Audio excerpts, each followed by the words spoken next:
مرحبا بكم في قناة Amazing Tube. لا تنسى الاشتراك في القناة وتفعيل. السلام عليكم. بعد أن ظهرت الممثلة الجزائرية البارحة منيا بن فاغول على صفحتها الرسمية على الانستغرام واعتذرت من الشعب الجزائري، ها هو اليوم يظهر موح هبيلة يرفض اعتذارها ويقصفها بالثقيل. شاهدوا الفيديو. السلام عليكم خوتي، والله غير اكثر من 1000 طاق لحقني على جاسوجي واحد، درك الا نهضر فيه ويتقص يا خوتي نهضروا فيه ويتقص.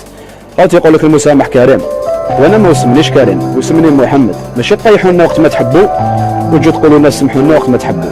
انا غلام كي ما خرجهاش للدوش مازال ما سمحتلوش، ولا بانا باللي قرب رمضان، باينه راه كنت نافيكيو على كاشرول ولا قال يا ودي سمحوا لنا، باينه وجاي رمضان، باينه وانت كي دايره العيد مع الشعب، باينه بلي لازم ديموندي سماح ديسك رمضان اللي راهو يتسرباو في رمضان بقالو 4 شهور نعرفوا الجزائر باينه.